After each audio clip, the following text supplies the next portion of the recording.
Splatoon 4 Foamstars, this month's dead game. It goes by a lot of names, but one thing's true, dawg. Foamstars is not in a good state, bruh. Let's look at the Twitch stats. The Twitter stats? And my experience of consistently running into the same 50 to 100 people on this game is clearly on the way out. The game has a very weird aesthetic that goes for it. I don't really see games that has this Las Vegas feel to it. That's kind of like the whole theme of the game. And I thought that was going to be good selling point. Clearly wasn't good enough. But today we're going to go over this game from the release up until where it's at now. And we're going to explain why Foamstars is a total failure.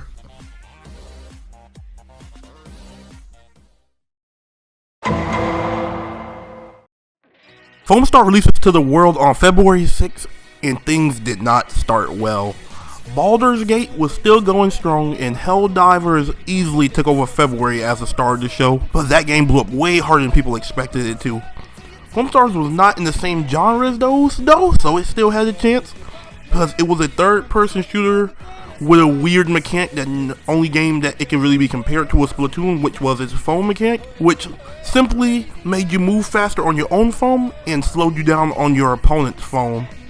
Like those damn squids. Like I said before, the game has a very unique aesthetic for live service games. The whole theme of this game is literally Las Vegas. From clubs to raves, you even got a stage where the whole theme is literally just a roulette table with a bunch of gold coins on it, and there's a champagne bottle in the middle of the map where if you stand on it long enough, the bottle cap will fly open, and while the champagne's shooting it in the air, you can stand on top of the floating platform just to have high ground and see the whole map. And there's a roulette ball going around the map that will delete the foam or clear the foam in a certain area, anywhere that's in front of it. And on the top of it, there's a platform you can ride on it, so you can have another way of having high ground and combat the person that's on top of that. When it comes to the weapons in this game, they all fire slow-moving projectiles for the most part that hit enemies and do damage, or they'll land on the ground if you miss, which they turn into foam, and you can slide across that foam with your surfboard, which will be your fastest movement option. Unlike Splatoon, you're not allowed to stick foams to walls and climb up your own foam that way. But what you can do is, if there's a ledge that's low enough, you can mantle up it, so you can just climb up to a higher floor that way, or you can stack your own foam on the floor and make hills out of it, so you can go up it. Something Splatoon doesn't have. Every character in this game has two abilities in the ultimate, and to get a kill, you have to foam up an enemy, which just means dropping their health to 0. Which put them in a foamed up state, which is where they turn into like a snowball basically. And when they're in their state, you have to touch them while you're on your surfboard and it'll launch them away. Once they hit a wall or bounce enough, or if enough time passes, they'll just eventually die. But their teammates can save them by touching them with their surfboard, even if you already launched them. If they didn't hit something yet and their teammate gets in the way, it'll save them. Another thing about this game is you can see enemies at all times. Throughout the entire match, you'll always know where the enemy's at since you can see them through walls. When it comes to health, there's no healers. You just regen health on your own. And when it comes to ammo and how that works, you can reload ammo over time by just not firing, or you can reload manually. We're gonna talk about that nonsense later and how the fuck that works. Don't ever reload manually if you do not have to. That's all I'm gonna say. The main game mode is Smash Your Star, and it's the only game mode I'll be talking about since I can't find players in other modes. I don't want to hear shit about it. That's the only mode we're talking about today. But in Smash the Star, both teams have 7 lives, and the goal is to get 7 kills. And after that happens, the team that lost 7 players gets a star player. Now, this is when the actual objective of the mode kicks in. Once the star player exists, all you have to do is kill the opponent's star player, which is easier said than done. That's really a team effort, because the star player can pretty much beat anybody in a 1v1, because the star player has like triple the ammo as a normal character and like 4 to 5 times the health. So you're almost never going to win a one-on-one with a star player unless they're just that bad. If both teams have a star player and time runs out, then the match goes into overtime and a ring will spawn in. forcing both teams to get closer, which makes it even harder to play, because now you have to protect your star player in a smaller space, while also deciding who's going to go in and try to kill their star player, which makes it so much more hype and so much more chaotic. I love it when matches go like that. That's one of the best feelings in the game, I'm not going to lie. One of the hypest things I felt in the game in a long time. But if time runs out and one team still has life and the other team just has a star player, then the match just ends. Whoever the team that has any life is just over, or the team that has more life if neither team has a star player. This is the best thing in this game, in my opinion. I don't think there's anything wrong with this mode at all. This is the main mode. This is the mode they clearly wanted you to play most. It's the first mode they show you in the game. This is how the game is supposed to be played. Nothing's wrong with this at all.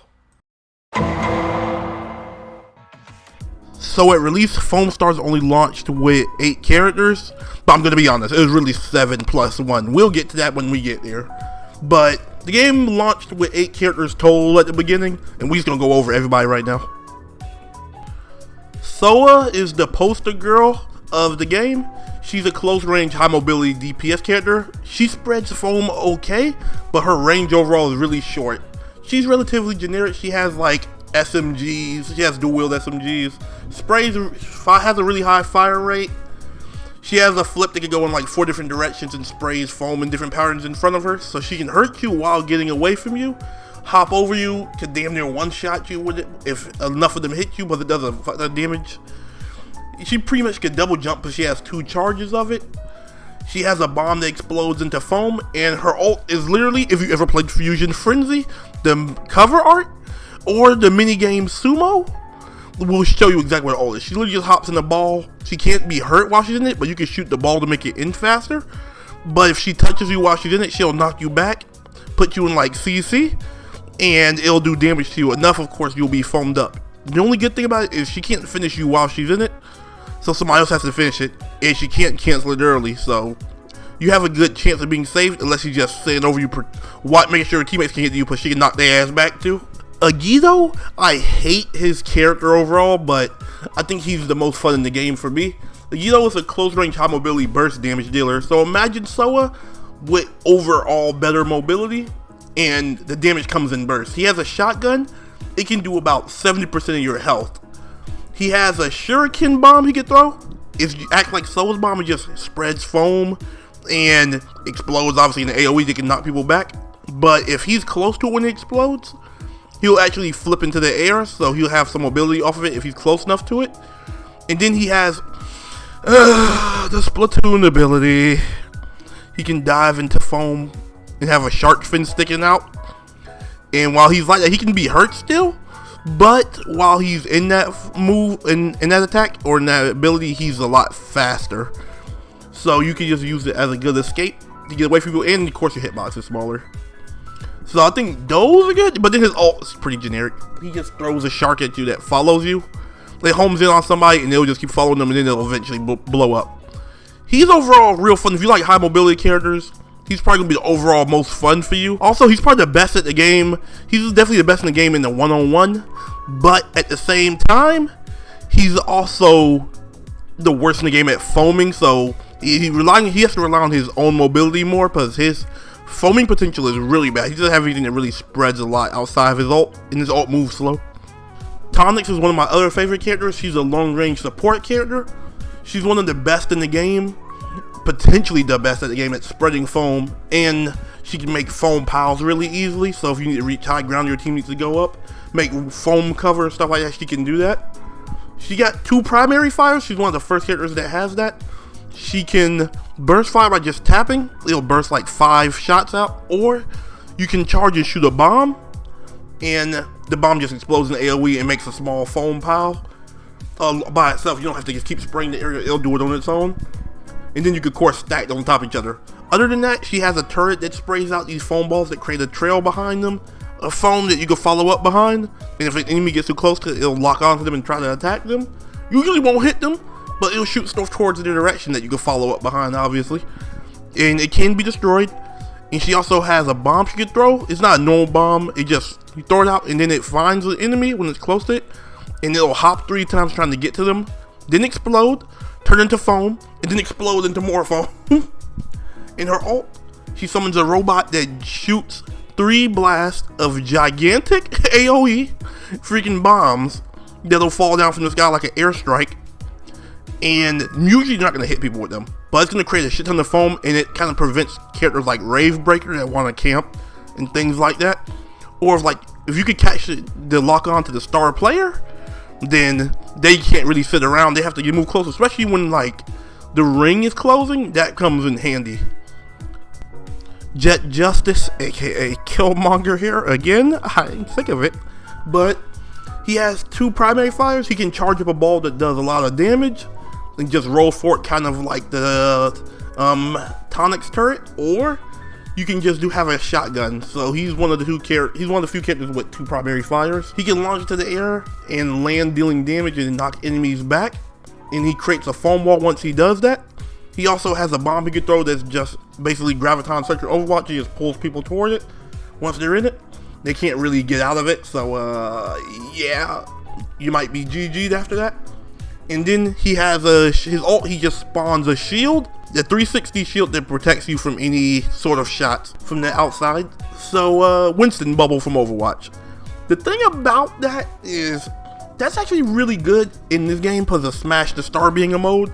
So you can protect you give your superstar an extra layer of protection and just leave, so you can give them something to dance in and out around if somebody comes to push them, even if their health's kind of low. So he's probably one of the better characters in the game just off of that alone. Next is Penny Gwen, aka the Pretty Queen. If you know, you know. But she's a mid-range DPS and the Soldier 76 of the game. Every character, I guess you want to call him hero shooter, always has to have the one super generic character, which you would think is Soa since she's a poster girl. But I guess Soa fits more towards Tracer if anything. Penny Gwen is literally Soldier. You're the very basic character in this game. Has an assault rifle, very generic assault rifle. Have bombs, she can throw 2 sliding bombs that blow up. They all spread foam obviously, and she has an attack where she just pretty much turned her assault rifle into overclock for a second, and it just fires like 4 or 5 shots. And her ult is literally just a big version of her bombs. So she throws a big sliding bomb. And that's it. Very generic character. If you like somebody that's going to do solid damage from a decent distance, she's the character for you. Oh my god, Ravebreaker. I didn't copy Apex at all, but I did character. I feel most alive when rapidly approaching my death. Mid-range support. He's definitely the biggest camper in the game. He can throw mines on the floor, and the mines can only dig into the foam. They won't activate unless it's on your foam. So if you throw it down and there's enemy foam there, it won't go into the floor. You have to actually spray your own foam under it, so they'll do that. But once it does, it'll just sit there. It can be destroyed, but if they get close to it, obviously it'll blow up, do a decent amount of damage, and knock them back. So pretty much, if somebody walks into it and you're close enough, you can just finish them off for free while they're on the ground. Other than that, his other ability, he dives into foam and then comes out, knocks people back, and then creates like a circle of foam around him that he launches around. And his ult is basically Jet Justice's Graviton Surge, but a little better overall, I guess, because it'll pull enemies towards it and also suck in all foam, so there's no escaping it since the pull's gonna be too strong, and you don't have the foam to even try to speed your way out of it, so you're literally just stuck in there. The Baristador, probably the character I have the least amount of time on. He's a long range DPS, probably one of the better characters in the game. The first character you'll have to unlock. He does have long range version of Ravebreaker's weapon, so if you like Ravebreaker but wish he had a little bit more range, this is definitely the character you probably want to use. For one of his abilities, he fires a bunch of rockets down, like missiles, and they just create a foam wall, and if you're in the way of the path when he makes them, you'll take damage.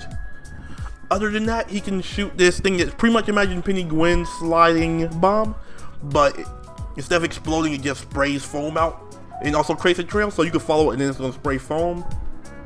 And his ult is definitely the most identifying thing about him. One of the most identifying ults in the game. He pretty much calls a bomb, or calls an airstrike down as a beam. The Hammer Dawn from Gears of War, if you know about Hammer Dawn, it literally is just a Hammer Dawn. So, slams down a giant freaking laser for like 5 seconds. If you're in it, it's just going to constantly damage you until you get out. And that whole area it takes up, completely covered in foam. But it has a long wind up, so you have time to get out the way of it. Melty. Oh, this is the +1. This is why I said the 7+1. She was the first character where the controversy started, but we'll get to that when we get there. She is a mid-range DPS, and this is, in my opinion, the best character in the game. She's really simple and really effective at what she does. She has a rocket launcher, and it fires in 3-shot bursts.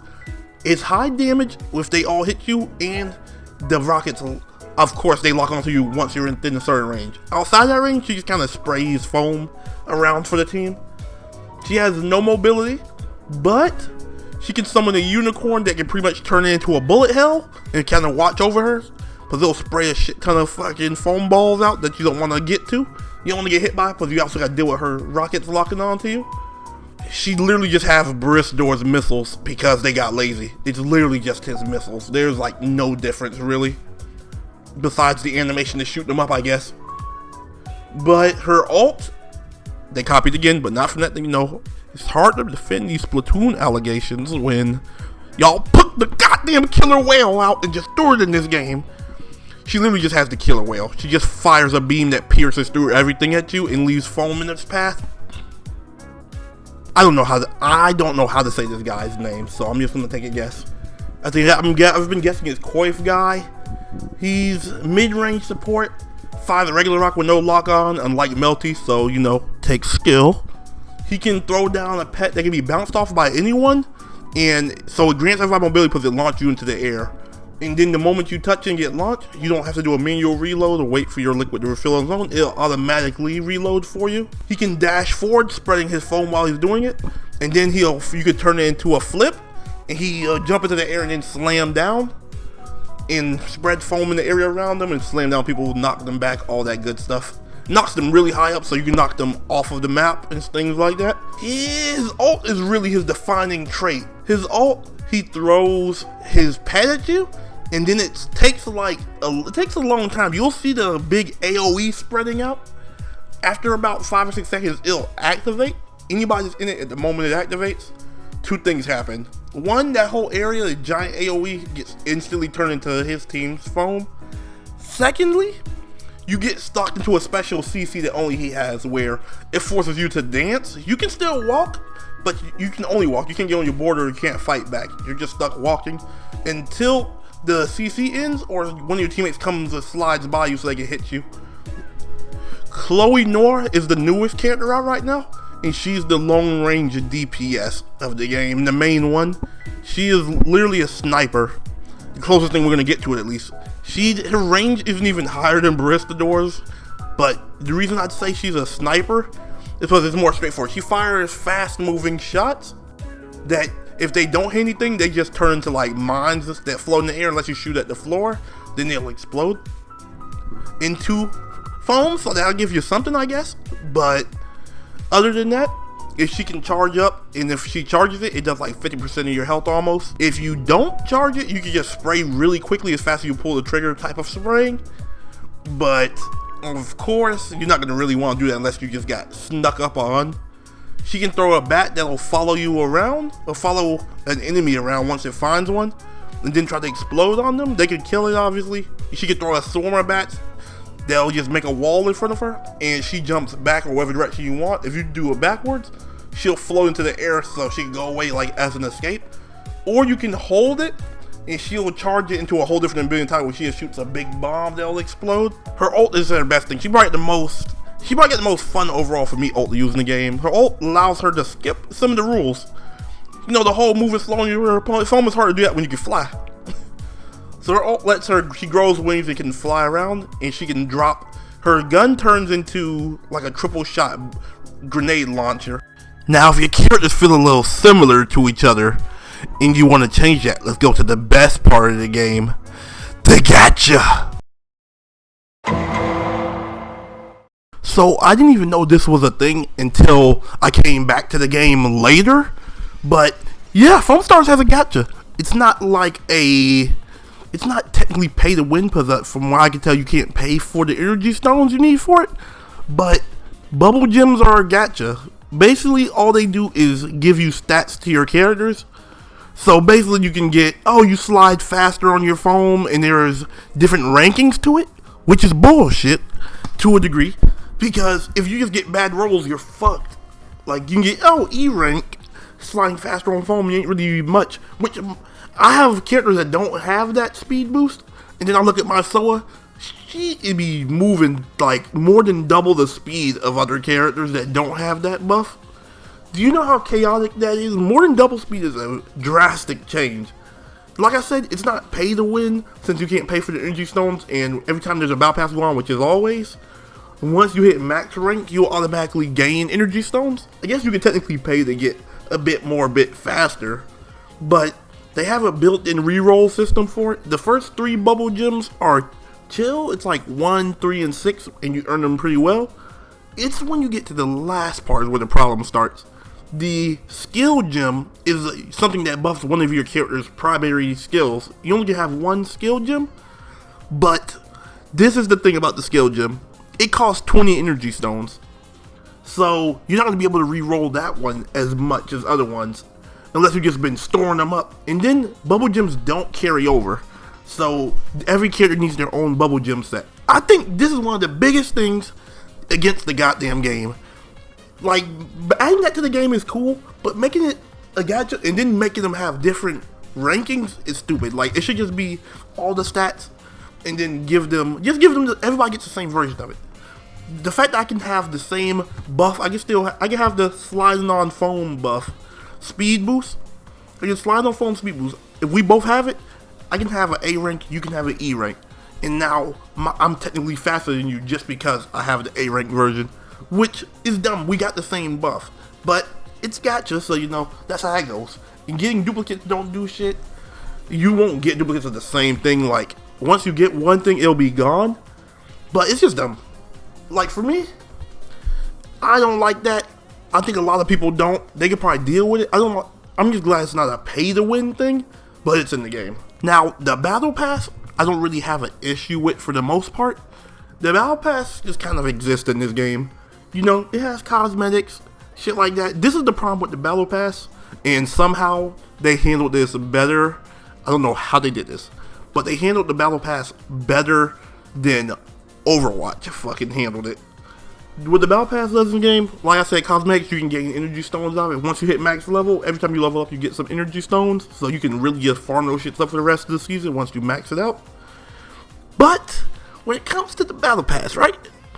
Characters are in it. If a new character comes out and you buy the Battle Pass, you'll unlock them immediately. If you don't buy the Battle Pass, you have to get to like level 31. Once you get to level 31, you will have the character, and it usually comes with some skin or some color for the character. Like, it wouldn't take overall too long if you play this game a lot, but it's just annoying. It's just annoying that they put them that way. I was like, I guess you want to monetize something, but they already have like a cosmetic shop. Anytime I see like gameplay related things get monetized, I'm like, y'all aren't confident in something else in your game. And rightfully so, as you can see by the goddamn state the game is in. But other than that, when it comes to like flaws in the game, the servers are made out of string cheese. The servers are terrible. Like, I don't know how many matches it'll be like it'll take more than a second to register my shot hitting someone or hitting the ground and like spreading its foam out. That happens like from time to time is whatever, but it happens like every 3 matches I run into that shit. It'd be ridiculous. I'll be getting killed and don't know by what because the hits are registering so late on me. But like, I thought I knocked him away. Nope, he already got up and made it back to me. I did not know that, but I digress. Outside that, there's a lot of like latency and technical issues, like on the map with the freaking roulette table, the rolling ball. If you jump on top of it, platform, sometimes you will glitch and fall off of it. It'll look like a glitch, but I guess it's just latency kicking in and saying that you should have jumped a second earlier, because now you missed. So there's a lot of like technical issues. There were a lot of glitches. I think they got rid of a lot of them. There was some spawn issues. Like, say there's one map where it was real easy to get spawn camp, but I think they kind of fixed it recently.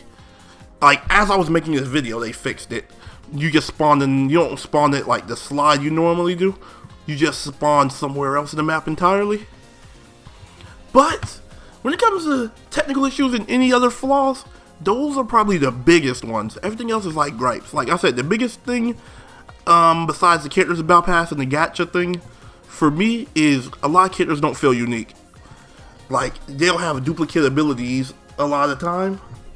And I'm not a fan of it. Like, I don't like that Penny Gwen's ult is literally just the Guido's ult without the homing. And then her freaking ult is also just a bigger version of her goddamn sliding penguin thing. I'm really not a fan of it. But they've done what they did. So we gotta deal with it. The newer characters so far, all three of the new characters don't feel like anybody else besides Melty. I guess technically she's a launch character, which makes it worse because she just got Barristador missiles. I don't know why they gave her that. But overall, I think that's all the main issues, mostly monetization, and then timing was of course a bad thing, but I mentioned that already. So how do we wrap this all up? Foamstars is a very unique game, and it's in the realm of what it is because it's pretty much just Splatoon, and then there's this. There's not really another. It seemed like since Splatoon came out, even though it was popular, I didn't really see anybody trying to come along and copy it, unless I just didn't see those games. But I think the way Foamstars handled itself was really bad. It was a game that came out at a bad time. With Baldur's Gate, like I said, Baldur's Gate going strong. There's probably other games, but I know Baldur's Gate and Helldivers was fucking doing crazy numbers and still are doing crazy numbers. So it came out at a bad time. They made it for PlayStation only. They put a price tag on it. Like, this game looks like, it's graphically, this game looks free to play. Graphically, this game is free to play. The gameplay feels free to play. Like, there's a certain feel that free to play games have to me. And this has all the hallmarks of a free to play game. The monetization is free to play, but they charged you for it. Charging for a game, I don't care if it's $1. Charging is a barrier to entry for a game. It's for any game. Because now, at the minimum, you have to add your goddamn card to something to buy it. So, that's already a barrier. But putting it on PlayStation 5 only is another barrier. That's why I couldn't show you guys the actual player numbers. We won't have Steam charts. The Twitter stats ain't looking good. Like, even their posts don't get much reception for a Square Enix game. I don't know what was the plan with this. I don't know how they can save it. If I had to take some guesses on how to save it, number one, put this game as a free-to-play status. Oh, like for real, because when it came out on PS5, the first month, it was free-to-play. I would say do cross-play, and first add it to PC, then give it cross-play. Or add it to other platforms to get crossplay, but I don't even think that alone would save it. They need a little bit more. Don't add it to Switch. They don't really need it. They got Splatoon already. But if you want to, I guess go ahead. But I think the biggest way to save this game is marketing. They'd have to market the hell out of it again before they do a crossplay, and I don't think they're gonna do that. So I'm gonna say the game's fun. The game's really good. It has the potential to do some crazy shit, but I feel like with Square Enix's reputation, I don't think this game is. I think it's already done. Honestly, I don't think they're gonna be saving it unless Sony is okay with just putting it out on something else and they do some more marketing. I think the game's kind of done. And then on top of that, like a big part is a lot of people have a Switch now, and like I said, Splatoon exists, so it's kind of like. Splatoon is literally a better version of this game. This game has its own unique charm to it. Like, I love the design of the maps way more in this game. I love the feel of this game, but what can you really do?